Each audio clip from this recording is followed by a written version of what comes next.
Hi, it's Roope here.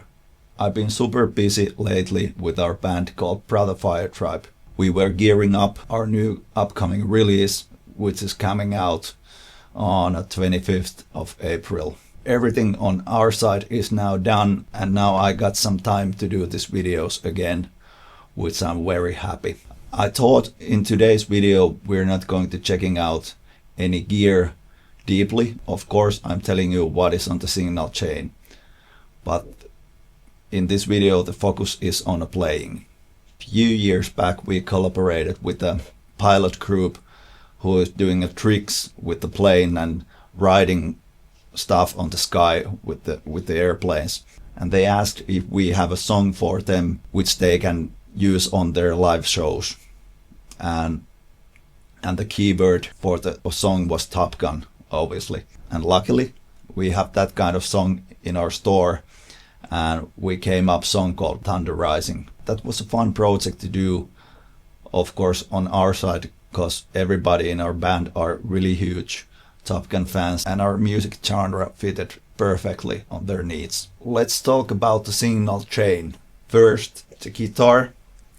This is a Ruokangas Ion. It's a Finnish handmade guitar, and this is maybe the most used guitar on Brother Fire Tribe live shows and on the recordings as well. I got also two other Ions. They are without the Floyd, but somehow I felt the Floyd would be right choice for me when playing live with Brother Fire Tribe. I sometimes tend to use the whammy bar really heavily and messing around with it. Floyd and the locking bridge is a great choice for me, and it keeps the guitar in tune extremely well. There's also on the back of the guitar in the spring cavity there's a trem stopper, and normally when you use trem stopper you would assemble it in against the block here, and then it allows you to do a drop tuning, or if you somehow happen to break a string, it keeps the other strings in tune. But this is done slightly differently. There's a slight gap between the block and trem stopper, and the gap is adjustable with this little screw here. So why is that? Let me show you. It gives me the certain intervals on a certain strings. On a G string, when I pull the whammy bar up, it gives me a minor third. On a B string, the whole step, and on an E string, half step. From the guitar we go into my rack, which is behind me. There's a Soldano X88 preamp, and that goes into SLO 100 power amp, and from there we're going back into rack, and there's a Eventide Eclipse doing a micropitch, PCM91, little bit reverb, D2 is doing 2290 thing with the phase shifting, and PCM70 is doing a circular delays. And from the rack we go into Warm Audio W273 preamp, and there into Logic. But let's go in today's video topic, and that's the solo of Thunder Rising.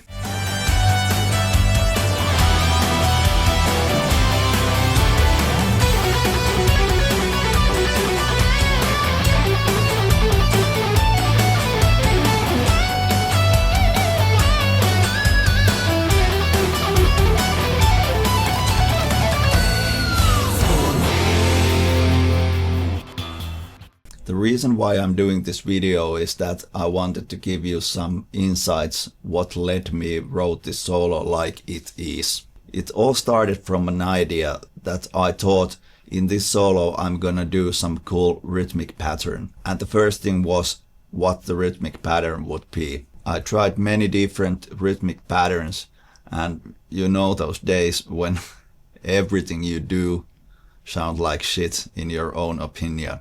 And I also had that mood on that day. And when you have those kind of days, my advice is just stop playing. It doesn't get any better, and sleep overnight and wake up next morning with fresh thoughts. The next day I woke up, I started to noodling randomly and ended up playing my old string changing exercise. And I was like, what? This might be what I'm looking for.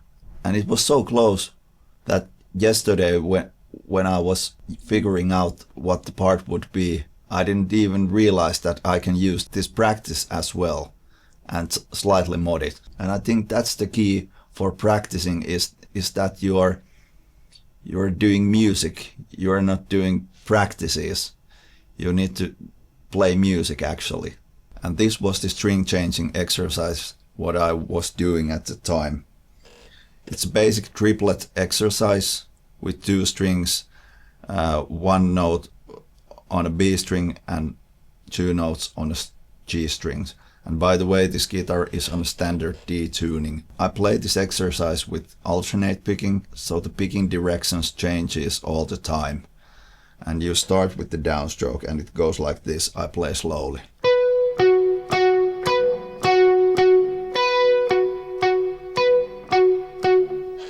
So what it does, your kind of accents are on a B string and the picking direction changes all the time. First is a downstroke and on a second run it's an upstroke.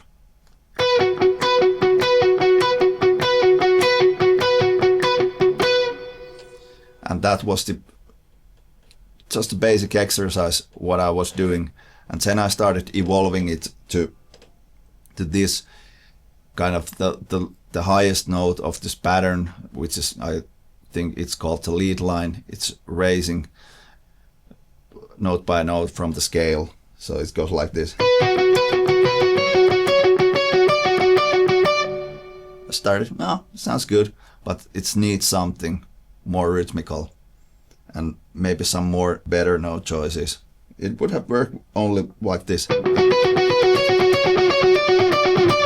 But for me it sounded a little bit boring. I wanted to add some rhythmical variation and some note changes as well. So I started to modify that pattern, and then I came up with this new rhythmical idea, which was like a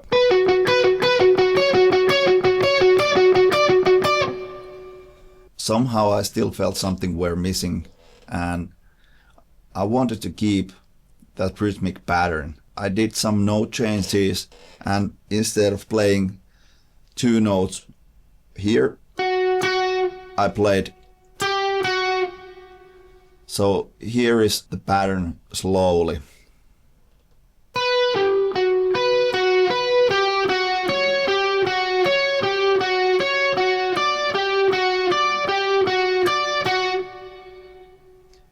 And then there's 2 double stop bends, nothing new there. Then I continue the same rhythmical motif pattern here, but 1 position higher of the C sharp minor scale.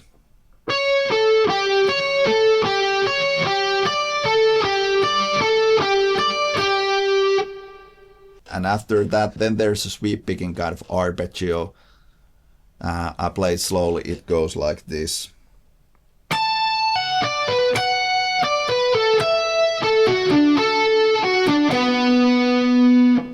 And fast.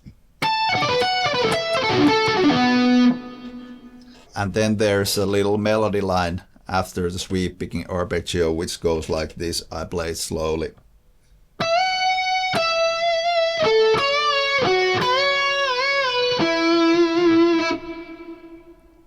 And a little bit faster.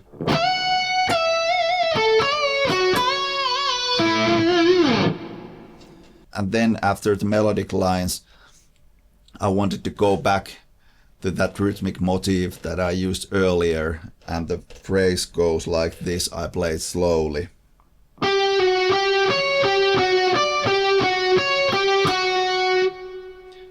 Very similar what you already heard, but there's a little difference. And after that, there's 2 short sweep picking arpeggios. Here, slowly, and there, slowly. And together with With the rhythmical phrase, it goes like this.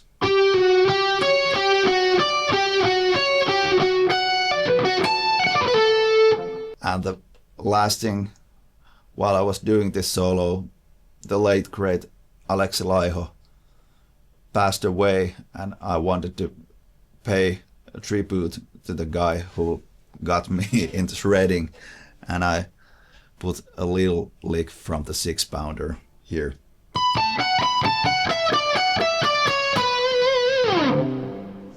And that is the whole solo, how it goes. I hope you find this interesting.